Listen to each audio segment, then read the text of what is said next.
share screen. Okay, so this is our class Blackboard. This is the home page, and then this is the syllabus tab. So you go there and then open this, and it will open in a new window. You can also download it. Okay. So EMF 110, my name and my email address is at the top, but you will have already gotten an email, maybe a few emails from me. So there's a table of contents, so you can click around and jump to any part of the syllabus.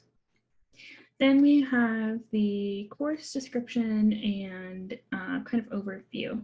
So you can read this in more detail, but essentially this class will introduce you to the background of digital storytelling, like how to create digital media with a narrative goal.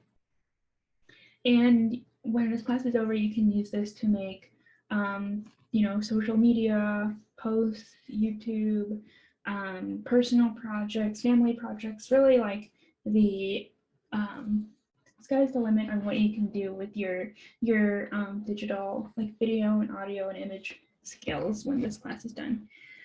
So some key learning outcomes are learning about terms and processes of media production, analyzing and comparing storytelling examples, participating in online discussions with filmmaking terminology. We're going to have a lot of online discussion as a core aspect of this class. And you're going to start making your own narratives, digital narratives throughout this class. So you'll start with an audio narrative story, and then you'll add imagery, and at the end of the class you'll have a sequential digital image project to do. That's more of like a personal project. Okay, so coursework materials. Required materials are mostly just the internet and your devices that you use to access this class, Blackboard, and the discussion board. The readings, all the readings are digital PDFs. You don't need to buy a book for this. You need to access lynda.com. And in terms of materials, you will be using software to edit some film projects digitally. And there's a program that I'm going to use and introduce you throughout later in the semester called DaVinci Resolve. And it's a free program you can download and use on desktop computers that you can use to edit. If you have access to the Towson campus, you can also use Adobe Premiere. So those two programs are what we're going to use. Okay, so let's move on to course requirements, grading, and evaluation. So the grades are going to be as described here. 30% of your grade is your discussion forum posts. So that is essential that you can keep up with those. Then there's responses, also a large part of your grade. I have to change that. The due dates for discussion posts are each going to be Wednesday nights, and the response is going to be due Friday.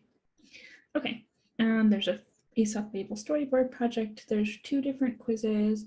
There's 3 other projects that I will get into as we go along, and those will each be worth 5%. Then your final digital story project will be 15%, and there's 5% for your rough draft and 5% for your reflection. So you can read more about those breakdowns there. Okay, so let's get into more of the meat of the class and what's going on each week. So you have a discussion forum that's on the Blackboard, and all the prompts are there already. Every week you will post a discussion forum post on Wednesdays by 11:59 p.m. And that will be answering a question or doing a short assignment in response to the readings and content that we have for that week. So the first 3 weeks are background, where we'll learn about media and filmmaking terminology, and we'll analyze and compare storytelling examples. And you'll create a storyboard. Then weeks 4 to 6 are practice in different concepts of filmmaking, audio production, kind of like the building blocks of your final digital media project. Then week 7 to 9, you'll do research and pre-production for your final project, and that will be you engaging in 3 different kinds of story ideas, so then you can have something to choose from when you move into your final project. Weeks 10 to 12 are production weeks for your project. You'll make a script, you'll do a voiceover, and you'll add your images and video and edit them all together. Weeks 13 to 15 are when you'll post your final project, get feedback on it, and you'll do a reflection about your project. Okay, here's a rubric for your discussion forum posts. They will be graded strictly for on-time completion and also for quality of that content. So you really need to put your best efforts into those discussion posts and make sure you're thoughtful, you answer the questions completely, and that you are really engaging in that content. You also will have to do write responses to 2 of your classmates' posts every week. So that's part of that grade as well. All right, quizzes. There will be 2 quizzes, and I'll let you know when those are. So week 3 and week 7 about the course content that you've been reading and watching. Okay, then there's preparatory projects. There's an Aesop's Fable storyboard project due week 2, where you pick an Aesop's Fable and you make a storyboard out of it with an online storyboard program. You don't have to draw for that one, it's like digital. There's an audio project where you practice telling a story out loud. There's a Kuleshov effect project where we're going to be discussing the Kuleshov effect when in filmmaking, a subject uses their eye line, like the person was looking at something, and then there's an opposing shot right after the thing they're looking at. And that seems like a simple idea, but it actually has sort of like a very structured way to invoke that effect. So we're going to be discussing that, and you'll make a short project related to that. The Ken Burns effect project.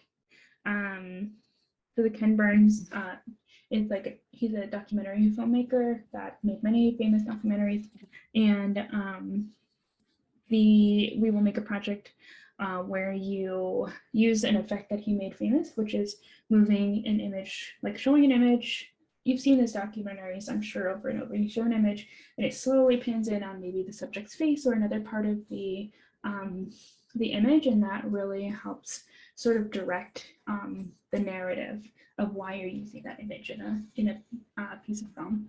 So that's one of your projects. Here's a rubric for those projects. They're each worth 5% of your grade. And then here is the rubric for the final project, which is 15% of your grade. That is going to be something we'll build up to cumulatively towards the end of the semester. And here's the rubric for that. You'll be graded on consideration of your audience, design, and use of language, and technical competency with your project. So then finally, there will be a reflection that will be due during your exam week.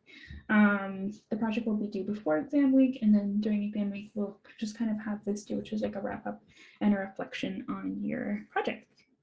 Then this is like the most important part of the syllabus, in my opinion.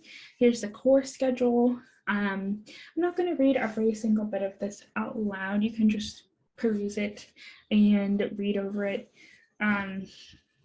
On the class Blackboard, there'll also be a class calendar where all the deadlines for every part of the class will be listed, but you can always look back at this course schedule to kind of like keep yourself grounded on where you're going, what we're studying in different parts of the semester. So week 1, week 2, week 3, we'll start broad overviews of the class, talking about like film in general, and then get more and more specific. So we'll learn about storyboarding, filmmaking terminology, and media production. Then this is the storytelling practice section. So we'll do the Kuleshov effect. We'll learn about digital image editing. We'll learn about camera movement. So really getting into those like techniques and more specific tools that you will use and practicing those. Then that research and pre-production, you'll have a personal story, a story about an interview story where you'll interview someone and post that interview. And you'll do a current events project where you'll take a current event in the world and outline it as a story narrative kind of version. And then 10 to 12, you will make your final project. So you can choose any of those smaller projects that you did to expand into a final media project. Or you can use one of those structures to make your final project about a news story. Okay, then these last couple of weeks, you'll be posting a draft and then getting a lot of feedback from your classmates and me, and doing a final version, which you'll turn in, and then the reflection, and then that's the end of the class. So then you get to the more like boring standard syllabus stuff, attendance and absence policy. Your attendance will be measured by your activities, like submitting your discussion posts, your assignments, your quizzes, because obviously we will not meet in person. This is all online, asynchronous. To request an excused absence. So what I mean by absence is turning in work late. And late, this also ties into the late policy. If you need to turn something in late because, for example, you are sick or you have a family obligation, I am very generous with students when it comes to especially family duties, like if you have to take care of a child or a family member, or if you have transportation or life technology problems, your Wi-Fi is down, your computer is broken, stuff like that, that's beyond your control. I have a lot of sympathy for that, so please let me know, and I may be able to just give you an extension or give you full marks when you do turn it in. If you don't reach out to me and you tell me later, I need to know on the day that it's going to not be turned in. I need to know that day or the next day. If you don't tell me around then, I can't excuse it for you. If you tell me later, oh, I was really struggling, then I have sympathy for that, but I can't help you if you don't communicate with me. So I'm always here, even though we're not going to meet, I'm always available to you. You can email me anytime and I'll try to respond as quickly as possible. So please reach out to me. So other reasons for absence, or in our case, turning things in late, religious observance. So that means a holy day in your religion or Holy Week, a wedding, or an elective celebration that has religion in it is not considered religious observance, by the way. And on all of these things, I'll be a lot more lenient around spring break because that'll be a little difficult. So I'll let you know kind of about that when we get closer.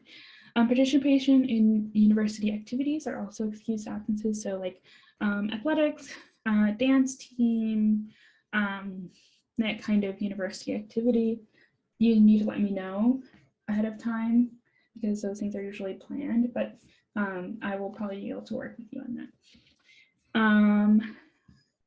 Also mental health. is very valid, and I'm very generous with mental health problems as well. So just let me know what's going on. All right. Academic integrity. I don't cheat or copy people's projects. Students with disabilities. If you have a disability that you think might interfere with your classwork, like you have, I don't know, any kind of disability that means that you might be late on assignments a lot, you need to let me know ASAP or send me a memo and we can have a meeting about communication style and like what you need from the class. Okay, disability code. Please be nice in the discussion board. I don't anticipate anyone not being nice, but like don't gang up on people or be mean to anyone. Weapons policies, general guidelines. Okay, online etiquette. Yes, use professional language. Don't like, this isn't like Instagram posting, you know, it should be kind of like a formal academic writing standard.